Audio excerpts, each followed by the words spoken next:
여러분은 기적을 믿으십니까? 기적이라고 하는 사전의 의미를 찾아보니까 상식으로는 할 수 없는 기한 일 혹은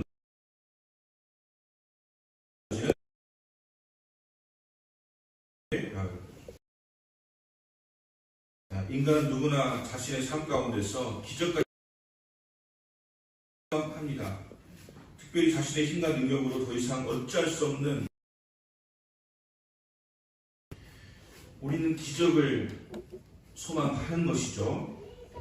그러면 우리의 일상 속에 기적은 일어나는 것일까요? 기독교 신앙은 항상 기적을 말하고 있습니다. 창세기부터 요한계시록까지 모든 성경에 기록되어 있는 것들은 다 기적과 같은 일들이 기록이 되어 있는 것을 알 수가 있습니다. 한마디로 성경은 기적의 책입니다.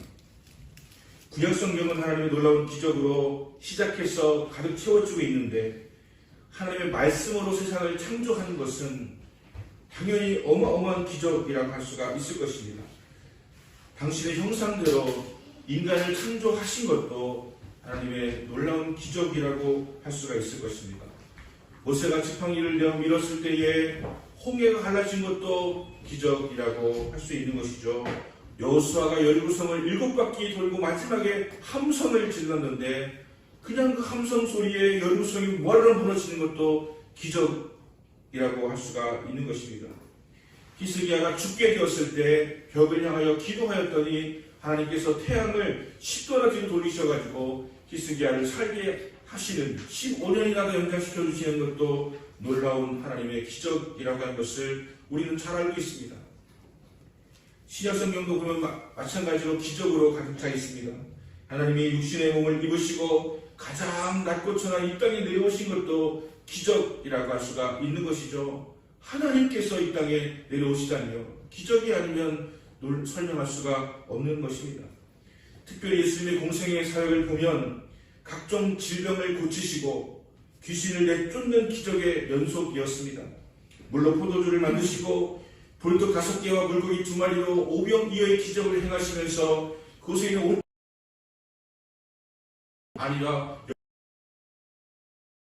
기적 풍랑이는 바다가 기적입니다. 그것을 가지고 놀라운 능력과 기적을 보여주었다고 하는 것이 신약성경에 낱낱이 기록되어져 있는 것입니다. 이처럼 성경은 처음부터 끝까지 놀라운 기적으로 채워져 있습니다. 그러나 우리는 오늘날 과학만능주의와 이성주의에 길들여져 있어서 상식이나 논리적으로 합당하지 아니하면 우리는 미신적이라고 생각을 하고 믿지 않으려고 하는 그런 마음을 우리가 가지고 있다고 하는 것이죠. 그래서 우리의 신앙생활도 마찬가지입니다. 우리 안에서 행하시는 하나님의 큰 기적을 믿으려고 하지를 않습니다. 자꾸 머리로 따지고 이성으로 따지고 계산하려고 하니까 기적을 믿지 않으니까 기적이 일어날 수가 없는 것이죠. 기적을 기대하지 않으니까 기적을 볼 수가 없는 것이죠. 엄밀하게 말하면 기적이 일어날 만한 일을 하지 않습니다. 상식선에서 일을 하고 이성적으로 합당하다고 생각하는 것만 우리는 하기 때문에 굳이 하나님이 하지 않으셔도 역사하지 않으셔도 살 수 있다고 하는 생각을 가지고 있기 때문에 우리는 하나님께서 원하시는지 기도하고 생각할 여지가 별로 없다라고 하는 것입니다. 그래서 그냥 우리의 그냥 인간적인 방법을 가지고 하나님께 보고하는 정도입니다. 하나님 저 아파요. 병원 갈래요. 병원 다녀왔어요. 감사해요. 이 정도지. 하나님께서 저를 치유해 주세요. 하나님께서 나를 고쳐주세요. 하나님께서 나를 변화시켜주세요. 라고 기도하지 않고 우리는 그저 사전 보거나 사후 보고하는 정도로 이성적으로 아픈 건 병원에서 고쳐야지, 아픈 건 한의원 가야지, 어느 병원 가야지 할 마음을 가지지를 않는다는 것입니다. 결국 주치의는 담당 의사이고 우리 주님은 간병인이나 원무과장 정도 되는 계산이나 잘할 수 있게 돈을 좀 채워주세요. 이렇게 하는 그냥 원무과장 아니면 무슨 간병인 이렇게 여기면서 우리가 하나님을 낮은 레벨의 하나님으로 우리가 삼고 있는 것은 아닌지 하는 생각을 돌이켜보아야 하는 것이죠. 우리 하나님께서 기적을 일으킬 틈을 보여줄 수가 없다라고 하는 것입니다. 그런데 오늘날 기독교에서 기적을 믿고 기대하는 무리들이 있습니다. 놀랍게도 여러분, 이단들입니다. 이단들은 기적을 기대해요. 이단들은 기적이 나타납니다. 왜 기독교에서는, 정통 기독교에서는 안 나타나는 기적이 이단들이라고 여겨지는 그들에서 나타나게 되어지는 것이냐? 그들은 기적을 기대하고, 그들은 기적을 소망하고, 그들은 기적을 기도하고 나아가기 때문에 그렇게 이루어지고 있다라고 하는 것입니다. 하지만 우리가 분명히 알아야 할 것은 있습니다. 여러분, 기적이 반드시 우리에게 구원을 보장하는 것이 결코 아니라고 하는 것이죠. 이단들이 기적을 일으킨다고 해서 거기에 하나님 계신 것이 아닙니다. 여러분, 기적이라고 하는 것은 4차원적인 우리의 상식선에서는 볼 수 없는 것이기 때문에 그런 정신세계 속에서 4차원 영성 속에서 하나님만 계신 것이 아니라 온갖 잡신들, 신들도 영역이 분명히 입각하는 것이 있기 때문에 기적은 기독교 아니어도 일어날 수 있는 거예요. 불교에서도 일어날 수 있는 것이고 유교에서도 아니면 다른 종교에서도 기적은 일어날 수가 있는 것입니다. 하지만 기독교의 기적은 다른 부분이 분명히 있습니다. 그것은 그 기적이 가르치는 것이 무엇이냐라고 하는 것이죠. 하나님께서 기적을 일으켰을 때 우리는 이 기적으로 인하여서 하나님께 나아갈 수가 있게 되어지는 것입니다. 저는 오늘 성경 본문을 읽으면서 그것이 눈에 들어왔습니다. 이 안진뱅이가 고침을 받고 어디로 갔는지 아십니까? 성전으로 가는 거예요. 성전으로 가면서 걸으면서 뛰면서 하나님을 찬양하더라고 하는 거예요. 어쩌면 이 안진뱅이의 불행은 안진뱅이라고 하는 곳에 있는 것이 아니고 성전 민문 앞에서 구걸을 하였지만 당장 성전 안에 들어가지 못하는 그러한 사람이었는데 이제는 고침받고 나서 그가 성전을 향하여 가면서 걷기도 하고 뛰기도 하면서 하더라고 하는 그 축복을 받아 누리게 되었다고 하는 것입니다. 기적이 가르치는 것은 예수님이 되어야 되고 기적이 가르치는 것은 십자가가 되어야 되고 기적이 가르치는 것은 우리의 구원이 되어야 된다고 하는 것을 우리에게 말씀하여 주시고 있는 것입니다. 그래서 우리가 기적만 기다리는 것이 아니라 이 기적을 통해서 하나님은 우리가 하나님을 알기를 원하시고 예수님을 알기를 원하신다라고 하는 것입니다. 제가 누누이 말씀을 드리지만 예수님은 집단적으로 확실해 주신 적이 없으세요. 그 38년 된 병자는 못에 들어가는 한 사람, 그 단 한 사람, 거기에 수만 명, 수천 명이 모였을 텐데 그 중에 한 사람을 고치신 거예요. 그리고서 보여주시는 것이죠. 내가 봐도 하나님께서 보내신 아들 예수 그리스도다. 너희가 나를 믿으면 너희도 복을 받을 것이다 라고 말씀하는 것이지 병을 다 고쳐준 것이 결코 아니라고 하는 것을 우리는 알아야 됩니다. 예수님께서 한 사람 한 사람 고쳐주셨지 언제 집단적으로 다 고침받아라 이렇게 하신 적이 없다고 하는 것도 주목해야 됩니다. 왜냐하면 병을 고쳐주신 것이 목적이 아니라 이 병 고치는 예수님을 보면서 너희가 하나님을 믿으라고 하는 것을 말씀하고 있는 것이기 때문에 많은 교회들이, 많은 목사님들이 그런 이야기합니다. 병 고쳐놨더니 다 예수님 떠나가더라. 병 고침 받고 나서는 예수님을 버리더라. 예수님의 목적은 이 병 고침 받고 하나님의 놀라운 기적을 경험하고 그 은혜를 경험하고 주님을 믿으라고 하기 위해서 병을 고쳐주신 것이었는데 병 고침 받고 나 떠나더라는 거예요. 병 고침 받고 예수를 안 믿게 되더라는 거예요. 이것은 주님 목적과는 다른 것이죠. 주님의 목적은 병 고치는 것을 넘어서서 그것을 기억하고 그것을 믿고 주님을 만나서 구원받고 하나님의 자녀가 되며 천국 백성 되기를 원하시기 때문에 그 일을 이루어 주신다라고 하는 것입니다. 예수님의 기적을 행하시는 궁극적인 이유는 기적 자체가 아닙니다. 그 기적을 통해서 하나님의 뜻을 보여주시려고 한다고 하는 것이죠. 생명의 떡인 예수님을 믿고 따르게 하기 위해서라고 하는 것입니다. 그 기적을 통해서 하나님의 나라가 너희 안에 이미 임하였음을 알기를 원하신다고 하는 것입니다. 여러분, 하나님께 주시는 기적을 경험해 보신 적이 있습니까? 그냥 기적 말고요. 그냥 내가 기대치도 못했던 일이 갑자기 내가 지금 당장 회사가 부도나게 생겼는데 어떤 지인이 턱하니 그 자금을 막아줘가지고 살았다. 그것이 하나님 안에서가 아니라 그냥 어쩌다 우연히 일어난 것처럼 여겨지는 그런 거 말고 내가 기도해서 하나님께서 내게 주셔서 기적으로 경험하였던 그 사례가 있습니까? 여러분, 그것을 경험하게 되어질 때 하나님의 나라가 이미 내 안에 임하게 되어진 것입니다. 하나님의 나라가 내 안에 임하게 되어지면 우리는 이미 천국의 삶을 살게 되어지는 것이에요. 이 땅에서의 천국의 삶을 사는 것은 다른 것이 아닙니다. 그냥 행복하고 편안하고 내가 하고 싶은 천국의 삶이 아니라 주님이 내 안에 계셔서 나와 함께하는 삶, 그것이 천국의 삶인 거예요. 우리가 죽어서 하늘에 갔는데 천국과 지옥이 있는데 천국 갔는데 주님이 안 계신다. 그러면 천국이 아니에요. 주님이 계시지 않는 곳은 천국이 아니에요. 주님의 다스림과 통치가 있는 것이 하나님의 나라고 천국인 것이지, 주님 다스림 없는데 호화찬란한 그런 맨션에서 호화찬란한 그런 아파트에서 산다고 해가지고 천국이 결코 아닌 것입니다. 천국은 주님이 계셔야 천국인 거예요. 하나님의 통치와 다스림이 있어야 천국인 거예요. 우리의 삶에도 마찬가지입니다. 주님의 다스림과 통치가 없는데 돈만 많고 집만 화려하고 우리가 마음껏 뭔가 누리며 살아갈 수 있다고 해서 천국이 될 수 있는 것이 아닙니다. 천국은 어쩌면 험한 산지에도 주님과 함께 있을 수 있다면 천국이에요. 하나님은 우리에게 원하시는 것은 우리가 천국의 백성이 되는 것이고 천국의 삶을 살기를 원하신다고 하는 것을 우리는 깨달아야 된다라고 하는 것입니다. 오늘 본문은 초대교회에서 첫 번째 일어난 기적입니다. 예수님께서 행하신 기적 외에 사도들이 이제 교회가 세워지고 그 교회가 세워진 가운데서 이제 처음으로 일어난 기적의 역사가 나타나게 되어지는 것입니다. 하나님은 원래 인간으로 하여금 두 다리로 걸으면서 살아가도록 창조하셨습니다. 그런데 두 다리를 못 쓰게 돼서 안전뱅이가 되었다고 한다면 그것은 굉장히 인간다움을 상실하게 되는 것이 아니겠습니까? 마치 독수리가 날개의 짓을 하지 못한다면 닭보다도 못합니다.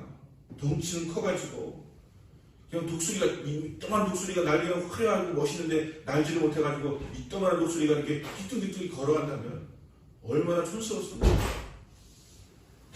닭만도 못한 것입니다. 닭은 닭에 어울리게 생겨가지고서 이렇게 쭈렁쭈렁 걸어다니지 독수리가 돼가지고 걷지 못한 생각해보세요. 여러분, 인간은 위대하게 창조하셨습니다. 인간은 독수리보다도 위대한 존재입니다. 그런데 걷지 못한다면 아마도 인간다움을 잃어버렸다고 할 수가 있다고 생각하지 않겠습니까? 물론 걷지 못한다고 하는 것을 모두 그 인간다움이 없다라고 말할 수는 없습니다. 그들에게도 존엄함이 있고 하는 것이지만 오늘 주님께서 우리에게 말씀해 주시는 것은 이 걷지 못하는 안진뱅이가 날 때부터 안진뱅이였는데 얼마나 안타까운 삶을 살아갔겠습니까? 성전 안에 들어가지 못합니다. 성전 안에 들어가면 여러분 이게 엎드려 절음해야 돼요. 그리고 기도해야 돼요. 근데 안진뱅이는 엎드려 절하기가 어렵지 않습니까? 누가 들어주지 않으면 갈 수도 없지 않습니까? 그런 안진뱅이에게 주님께서 그를 바꾸시기로 결심하신 것이죠. 180도 변화시킬 계획을 가지게 되셨다라고 하는 것이죠. 지금까지 살아온 그 절망의 자리에서 희망과 환호의 감격의 그 순간으로 바꾸시기로 결정을 하신 것입니다. 그것을 위해서 우리 하나님께서 쓰신 사도가 바로 베드로와 요한입니다. 베드로와 요한은 사도행전 2장에서 성령을 받았어요. 성령을 받았고 그리고 주님의 능력을 힘입게 되었습니다. 그리고 첫 번째 만나게 된 이 사람, 안진병이 된 이 사람 만나게 되었을 때 그들은 믿음으로 그들을 바라볼 수가 있게 되었던 것입니다. 우리의 상황을 보면 도저히 불가능해 보이지만 하나님 역사하시는 모든 기적이 가능한 것을 믿으시길 바랍니다. 성령을 체험한 초대교회 공동체 안에서 놀라운 변화가 일어났습니다. 어떤 변화냐면 날마다 모이기를 힘쓰고 또 말씀을 배우고 기도하는 그런 공동체가 되었다고 하는 것이죠. 그 결과 구원받는 자의 수가 더해지고 부흥의 역사가 일어났습니다. 전 사도행전을 읽으면서 참 놀라운 장면을 발견합니다. 마태복음은 우리에게 땅끝까지로 복음을 증거하라고 말씀하고 있지만 사도행전에서는 너희가 성령을 받으면 성령이 너희 임하시면 너희 권능을 받고 예루살렘과 사마리아와 유대와 모든 곳에서 내 증인 될 것이라고 이렇게 말씀하시거든요. 다른 것이 아니라 성령을 받으면 증인이 되어진다고 말씀을 하시는 것입니다. 어쩜 우리에게 급한 것은 성령을 받는 것입니다. 그냥 성령으로 충만하지 않은가 그래서 그냥 목사님이 전도하라니까 나가서 뭐 전도 돌리면서 전도한다고 해서 사람 오는 것이 아니고 성령이 내게 임하시면 내가 주인이 되어진다라고 말씀을 하시는 거예요. 그리고 교회들이 모여서 그냥 기도하고 교제하고 예배하고 이렇게 했는데 나가서 전도했다는 말씀도 기록되어 있지 않은데 모이는 자 수가 점점 늘어나게 되었다라고 기록하고 있는 거예요. 우리는 그냥 본질적인 예배에 충실하고 있는데 하나님께서 날마다 모이는 자들의 수를 더해 주시더라고 말씀하고 있는 것입니다. 그런 면에서 교회는 수동태입니다. 주님이 임하시면 우리는 하게 되어지는 것이지 내가 뭘 하려고 되는 것이 아니라고 하는 것을 성경은 말하고 있는 것이죠. 해가 떨어지기 전에 하루 종일 성전 민문에서 구걸하던 이 안준뱅이가 이 반사적으로 손을 냅니다. 3절에 보시면 베드로와 요한이 성전에 들어가려 함을 보고 구걸한 것입니다. 나를 고쳐달라고 하는 게 아니에요. 그냥 한 푼만 줍쇼예요. 제가 정말 깜짝 놀랐던 지금 성안길이라고 하는데 성안길 그 고무판으로 묶으시고 이렇게 끊으시면서 내 주를 가까 이렇게 노래 부르면서 이렇게 바구니 이렇게 앞에 놓잖아요. 제가 바구니에다가 이렇게 돈을 놓잖아요. 제가 거기에 아주 유명한 순두부집이 있어요. 골목길인가 그 순두부집이 있는데 거기 들어가서 순두부를 먹으려고 했는데 내가 금방 그 바구니에다 넣었던 그분이 멀쩡하게 앉으셔가지고 식사를 지금 하고 있는 거예요. 그래가지고 깜짝 놀래가지고 야 정말 구분해서 해야겠구나 하는 그런 생각이 들더라고요. 어떻게 이 공판을 보면 이런 여러 가지 많은 각도를 따져봐야 될 것 같아요. 이게 다리가 정상으로 길이가 돼 있는 건지 정말로 없으셔가지고 하는 건지. 그 집 앞 순두부에서 만나가지고 했는데 그분은 저를 모르겠죠. 고개 숙이고 이렇게 해서 했으니까. 근데 저는 알아보고 깜짝 놀라가지고 야 이거 주는 것도 마음 편하게 못 주겠구나 그런 마음이 들었고 그것 때문에 오히려 또 길거리 가시면 못 주게 되는 일도 생겨날 것이 아닌가라는 생각이 들었습니다. 하지만 오늘 성경에 등장하는 이 사람은 선천적으로 걷지 못하는 사람이에요. 그런데 베드로와 요한이 그를 만났습니다. 그런데 놀라운 것은 베드로와 요한이 지금 성령 충만한 상태였다라고 하는 것입니다. 저의 기도의 제목, 저의 간절한 소원, 바람은 뭐냐면 여러분 저를 만날 때 제가 성령 충만한 목사였기를 바랍니다. 제가 성령 충만해 가서 바라볼 수 있기를 바랍니다. 성령 충만 달라진 것이 있습니다. 전에는 눈 똑바로 뜨고보지 못했던 것을 성령 충만하면 즉시 하면서 바라보게 되어지고 그리고 그 안에 놀라운 자신감과 능력이 드러나게 되어진다고 하는 것이죠. 그날따라 베드로와 요한은 그 안준뱅이 이렇게 이야기합니다. 나를 주목하여 보라. 나를 주목하여 보라고. 전에는 그저 그냥 슬쩍 지나가고 아니면 그냥 돈만 좀 집어넣고 갔었는데 오늘은 베드로와 요한이 이야기합니다. 나를 주목하여 보라고. 우리를 보라고 이렇게 이야기하고 있는 것입니다. 이게 주목하다라고 하는 것이 아테니조라고 해서 정말 주목하여 바라보게 나를 보라고 하는 것이에요. 그런데 아직도 이 안준뱅이는 그가 그들에게서 무엇을 얻을까 하여 바라보거늘 그랬습니다. 고쳐줄까요? 바라본 것이 아니고 그냥 뭐 육개는 한 그릇 값이라도 나올까 싶어가지고 좀 구걸하면서 바라본 거예요. 오늘 조금 나를 바라보라고 하는 걸 보니까 나에게 돈 줄 것이 확실하다. 땡 잡았다 생각하면서 바라본 거예요. 그런데 베드로와 요한이 이렇게 얘기합니다. 나는 은과 금은 없다.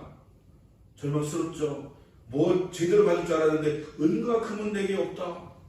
하지만 나사렛 예수 그리스도의 이름으로 명하노니 라는 그 말을 하는 것이죠. 은과 금은 없는데 예수의 이름이 있다라고 하는 거예요. 일어나 걸으라 말씀을 하라고 하는 것이죠.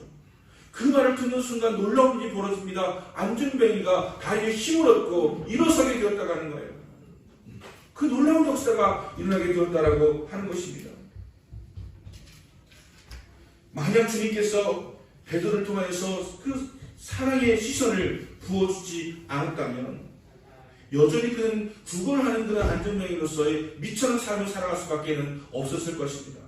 하지만 베드로와 요한이 바라보니까 베드로와 요한이 주목하니까 그와의 그런 만남 속에서 놀라운 기적이 일어나게 되었다고 하는 것입니다. 여러분, 우리가 오늘 말씀의 제목을 뭐라고 정했습니까? 멈추면 비로소 시작되는 기적이라고 정했습니다. 해민 스님이 쓴 책 제목이 멈추면 비로소 보이는 것들, 이런 책이 있는데 다행스럽게 여러분이 안 읽어보셨기 때문에 이게 제목이 뭘 따라서 한 것인지가 아마 잘 모르시겠지만 저는 그걸 패러디한 거예요. 멈추면 비로소 시작되는 기적이라고. 그냥 우리가 스쳐 지나가지 되어서는 기적이 일어나지 않고요. 멈춰서 그 사람의 상황을 바라보고 그 마음의 상태를 바라보고 그 상황을 직시하고 그 마음의 아픔을 가지고 함께 그를 위해 기도할 때 기적은 시작된다고 하는 것입니다. 기적이 시작된다고 하는 거예요. 멈추면 비로소 기적이 시작된다고 하는 거예요. 베드로와 요한이 멈추지 않고 가면서 그냥 이렇게 톨게이트에서 표 뽑듯이 그렇게 지나가면서 그냥 갔다면 아마 기적은 일어나지 않았을 것입니다. 멈췄어요. 그리고 바라보았습니다. 그리고 안진명이 얼마나 힘든 사람인가, 얼마나 아플까라고 하는 것을 느꼈습니다. 그리고 그를 향해서 내가 은각함은 없거니와 내게 있는 것으로 내게 주노니 나사렛 예수의 이름으로 일어나 걸어가고 말할 수가 있었던 것입니다. 성령이 충만했기 때문에. 성령으로 충만하니까, 성령께서 충만하다고 하는 것은 성령께서 인도하신다는 얘기예요. 성령께서 하게 하신다는 얘기예요. 성령님이 자기의 마음을 그렇게 드러내신다는 얘기예요. 내가 하고 싶은 성령이 도우신 것이 아니라 성령이 충만한 것은 성령이 행하신 것이라고 하는 걸 알고 있는 거예요. 그냥 조금 성령으로 이렇게 발목 정도 채우고 무릎 정도 채우고 허리 정도 채워서 나도 마음대로 하고 성령도 조금 역사하는 그 정도가 아니라 충만하다고 하는 것은 나를 완전히 뒤집어 씌워가지고 그냥 성령이 주도하신 대로 끌려갈 수밖에 없는 상태를 성령 충만이라고 이야기하는 것입니다. 우리가 물에 빠졌을 때 그 물살에 의해서 우리의 몸이 그냥 움직이지 않습니까? 허리까지만 차 있으면 우리가 움직이지만 머리까지 다 잠겨 있으면 물결 따라 움직이는 거예요. 성령이 충만하다고 하는 것은 성령 따라 움직이는 거예요. 그렇기 때문에 그 역사를 그가 행할 수가 있었다라고 하는 것입니다. 베드로와 요한은 기적의 주인공이 아닙니다. 기적은 안준메이가 가져갔습니다. 그리고 그들은 복음을 전했습니다. 저는 대통령 이런 말 한 적이 있어요. 트럼프가 노벨 평화상을 후보가 되니까 이런 얘기 나올 때 대통령이 이런 말 했습니다. 노벨상은 트럼프 가져가시고 나는 평화만 가지면 된다. 이렇게 한 적이 있어요. 여러분, 어떤 기적의 주인공이 되는 게 중요한 것이 아니라 기적은 당신이 가져가고 나는 그에게 복음만 전하면 된다. 이런 마음을 그가 가지면서 나아갔다고 하는 것입니다. 예수님께서는 눈을 들어서 공중 나는 새를 보라고 말씀하십니다. 그것은 단순히 하늘 날아가는 새를 보라고 하는 뜻이 아니고 심지도 거두지도 참고 모아들이지도 않는 새들을 먹이시고 보호하시고 책임지시는 하나님을 보라고 말씀하시는 거예요. 여러분 걱정하지 마세요. 하나님은 여러분을 사랑하십니다. 그리고 여러분이 필요한 것을 아세요. 뭐가 아픈지, 뭐가 힘든지, 뭐가 필요한지 아시는 하나님이라고 우리에게 말씀하십니다. 이 믿음이 적은 자들아 어찌하여 걱정하고 염려하느냐라고 말씀하세요. 여러분 이성적으로 상식적으로만 생각하지 말고 우리 기적의 하나님 아버지 앞에서 기대하고 소망하고 기도하면서 나아가시면 여러분도 기적을 경험할 수가 있다고 하는 것입니다. 여러분 제가 목사를 하고 있는데 정말 상식적 이성적인 일들만 벌어진다고 한다면 제가 목사할 이유가 없습니다. 하나님은 기적의 하나님이신 것을 내가 소개하고 그것을 보여주고 그것이 나타날 수 있도록 하는 것이 목사의 역할인데 마치 베드로와 요한이 그런 역할을 하는 것처럼 하는 것이 목사의 역할인데 냉랭하게 아무것도 일어나지 않는 그런 가운데서 그냥 무슨 경제 평론하듯이 아니면 어떻게 하면 문제 해결할 수 있는지 어떤 상식적으로 과학적으로 아니면 무슨 책에 나오는 것으로 소개하는 것으로 그친다면 그 목사가 필요하지 않죠. 여러분 유튜브를 통해서 경제학자를 찾아가면 되는 것이고 아니면 무슨 운수대통하는 그런 무당을 찾아가면 더 나을 수도 있지 않겠습니까? 저는 여러분에게 이 말씀을 드린 것이죠. 하나님은 기적의 하나님이시다. 그리고 여러분에게 능력으로 행하실 수 있는 분이시다. 머리로 하지 말고 상식으로 하지 말고 이성으로만 하지 말고 과학에만 의지하지 말고 우리 하나님을 믿고 여러분의 삶에서 그것을 경험해라 하는 것입니다.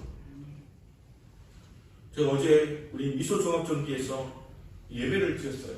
근데 우리 김철현 집사님이 이런 얘기 하더라고요. 사실 자기가 아들이 지금 살아날 확률도 없는 것 같은 그런 암에 걸렸다고 하는 이야기를 들으면서 또 그 당시에 여러 가지 또 어려운 그런 위기상황도 있고 그런 가운데서 그걸 알게 되었을 때 눈물밖에 없었다. 그리고 술을 한 잔 마시지 않으면 잠을 이룰 수가 없었다. 그런데 성령 세례 받고 나니까 이제는 잠을 편안하게 잘 자고 있다. 그리고 얼굴이 밝아졌어요. 그리고 평생 듣지 못했던 이상한 말을 듣기 시작했어요. 지금 잘생겼다는 거예요. 막 잘생겼다. 그래서 실컷 쳐다본대요. 어떻게 잘생겼냐고. 깜짝 놀랐습니다. 잘생긴 건 내가 더 잘생겼었는데 왜 내가 집에 밀렸을까? 이런 생각이 들면서 여러분 성령 세례 받으니까 잠을 잘 이루고 마음 평안하고 얼굴이 밝아지고 그리고 아들이 지금 고침받고 있고 여러분 이것이 기적 아닙니까? 잠 못 자시는 분이 잠 잘 수 있는 평안이 임하게 되는 것도 기적 아닙니까? 이런 기적이 일어난다고 하는 것이에요. 이런 놀라운 역사가 나타난다고 하는 것입니다. 저는 곳곳에서 기적을 봅니다. 지금 많은 기적을 보고 있어요. 일일이 다 소개하려면 뭐 끝도 없기 때문에 그렇지만 한 분 한 분을 보면서 야 이건 기적이다. 게을러가지고 아니면 마음이 어려워가지고 주님 앞에 한 발짝도 나오지 못했던 사람들이 믿음을 가지고 나왔어. 저는 조금 전에 우리 신영의 권사님에 대한 이야기도 들었습니다. 너무 그 고관절 때문에 너무 아파가지고 지난번에 중국이랑 통화를 했는데 수술 안 한 쪽이 지금 많이 아프시다고 하는 이야기 하더라고요. 아들이. 그런 얘기해서 너무 아파가지고 지난주에 못 오셨고 어젯밤 너무 아프셔가지고서 못 오실 뻔했는데 밤중에 하나님께 기도를 했다는 거예요. 그리고 오늘 아침에 조금 나아지셔가지고 지금 예배를 드릴 수 있게 되었다고 하는 것입니다. 저는 그 마음이 있어요. 왜 하나님께서 신영 권사님을 이 교회에 보내셨을까? 어떠한 의도로 진국이가 나랑 친한 친구긴 하지만 진국이가 뭐 푸시해가지고 온 것도 아니고 그냥 이렇게 오셨어요. 그리고 아프세요. 저는 여기서 하나님께서 우리 권사님의 그 아픈 것을 치료하시는 그 경험을 갖기를 원하신다고 하는 것입니다. 물론 병원 가서 수술 받으셔야 됩니다. 하지만 하나님의 은혜로 고침받다고 하는 확신이 생기게 되어질 때에 내 안에 천국이 임하게 되어지고 내 안에 하나님 나를 사랑하는 경험을 하게 되어지는 거예요. 또 아플지도 모르지만 저는 기도하는 것은 하나님의 능력으로 고침받고 그리고 아프지 않은 가운데서 적어도 하나님께 예배하는 기쁨을 누리시면서 천국의 기쁨을 누리시면서 살아가기를 원한다고 하는 것입니다. 우리에게 기도 제목이 동일하게 있는 것이죠. 민재를 위해서 기도하고 권사를 위해서 기도하고 아프신 분들이 여러분 계시지만 그분들 저는 그렇게 기도하고 싶어요. 여러분 하나님 기도한다고 아프게 고침받냐? 디스크가 나올 수 있느냐? 내 안에 그 내장 기관에 그런 병이 고침받을 수 있느냐? 가능합니다, 여러분. 하나님이시니까요. 우리는 그 하나님을 기대하지 않으면 그런 일을 경험할 수 없지만 우리가 하나님을 믿으면 그분이 천지를 창조하시는 것을 믿으면 그분이 우리를 사랑하시다는 것을 믿으면 그분이 홍해를 가르신 것을 믿으면 그분이 이 안전병을 일으키신 것을 믿으면 우리의 삶에도 그 일이 나타날 수가 있다라고 하는 것입니다. 내가 예배를 드린 것은 그저 마음의 평안을 얻기 위해서지 이 정도가 아니라 기적의 하나님을 경험하는 그러한 믿음으로 예배를 드리면 여러분은 그 기적을 경험하게 될 것이고 그래서 우리의 삶은 날마다 날아갈 듯한 기쁨으로 여러분 하나님이 나의 스폰서가 되시고 하나님이 내 편이 되어가는 생각을 가지게 되어지면 세상에 두는 것이 뭐가 있겠습니까? 마음껏 행할 수가 있는 것이죠. 그러면 하나님을 경험하는 한 해가 되시길 바랍니다. 2022년도에 하나님이 나에게 정말 역사하셨구나라고 해서 경험하고 시작하시면 여러분 삶에 엄청난 자신감과 확신과 기쁨과 발걸음이 가벼워지는 것과 눈이 또랑또랑 빛나는 것과 내가 하는 모든 범사에 잘되는 일들이 나타나게 되어질 것입니다. 하나님 함께 하시면 지혜가 임합니다. 똑같은 시간 공부해도 공부가 잘 됩니다. 똑같은 시간 사업해도 사업 잘 됩니다. 똑같은 시간 살아가도 행복한 시간이 더 많아지게 되어지는 것이고 똑같은 위험과 어려움을 당하게 되어져도 우리는 감당할 능력을 더 힘있게 받을 수가 있게 되어지는 것입니다. 그러므로 하나님을 경험하셔야 됩니다. 작은 것에서 하나님 제가 지금 감기예요.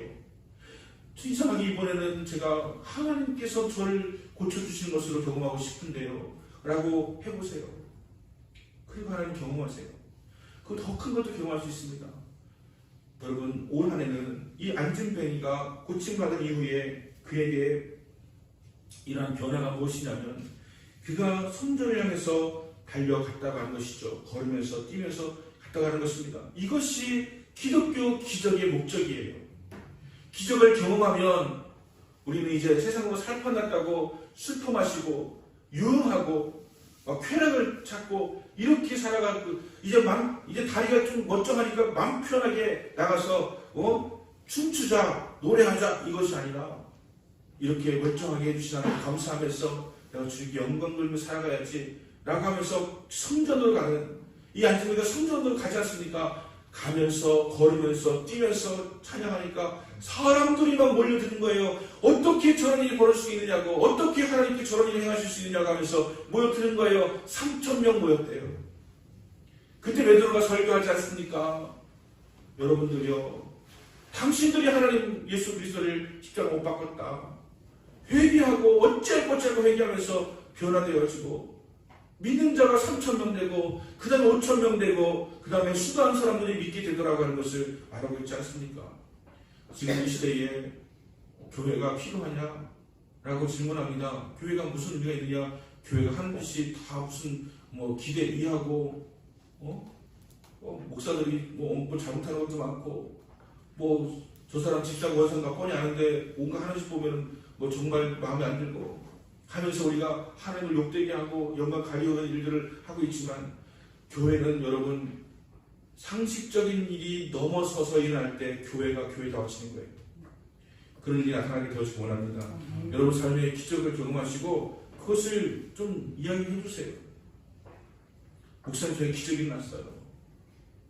제가 늘 불안하고 두려워서 잠을 이루지 못했는데 제가 하나님 기도했더니 막 평안이 임하게 되어지고 제가 잠을 잘 자게 되었어요. 잠을 잘 자고 났더니 여러 가지 아팠던 고민들이 막 치료가 되네요.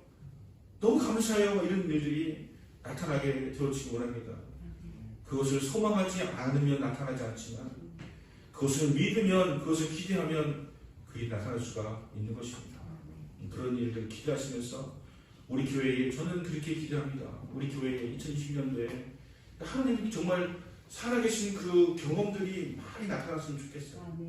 그래서 그 경험들이 알려져가지고 사람들이 큰나무교회는 아직 하나님 살아계시 역사하시는구나. 다른 교회도 하나님 살아계시는데 거기에 하나님 눌러놔가지고 역사에 나지 않는데 우리가 기적을 기대하고 하나님 살아계심을 경험하길 사모하고 나아갔더니 큰나무교회는 계속 기적이 나더라. 그런 하나님 역사하고 생생한 곳으로 가야지. 그러면서 사람들이 막 몰려올 수 있는 거죠. 여러분 유튜브로 설교 올리면 누군가가 사람들이 목사님 설교 들으면 막 찾아올 거라고 막 걱정을 하는 분이 계시거든요. 근데 클릭수가 20개밖에 안 돼요. 조금 더 보면 40개 되는 경우도 있는데 10개 이렇게 돼요. 근데 여러분 유튜브로 되는 게 아니에요. 여러분들을 통해서 하나님이 함께하는 것이 보여지게 될 때 사람들이 거기 가보자, 나도 소망한다, 나도 기대한다면서 오게 되어지는 것입니다. 그런 일들이 우리 교회가 많이 나타날 수 있기를 원하고요. 여러분들께서 정말 하나님께 감사하면서 하나님 나와 함께한 것을 알게 되었어요. 이제는 주님과 동행하는 삶을 천국의 삶을 살겠어요 라고 할 수 있는 저희가 될 수 있기를 예수님으로 축원합니다. 그래서 아까 불렀던 그 찬양 가사가 오늘 주제예요. 아버지 당신의 마음이 있는 곳에 나의 마음이 있기를 원해요. 아버지 당신의 눈물이 고인 곳에 나의 눈물이 고이기를 원해요. 당신이 바라보는 영혼에게 나의 두 눈이 향하기를 원해요. 아버지 당신이 울고 있는 어두운 땅에 나의 두 발이 향하기를 원해요. 나의 마음이 아버지의 마음을 알아서 내 모든 뜻 아버지의 뜻이 될 수 있도록 나의 온몸이 아버지의 마음을 알아서 내 모든 삶이 당신의 삶이 되기를, 이런 삶이 되어주신 저희가 될 수 있기를 예수 이름으로 축원합니다.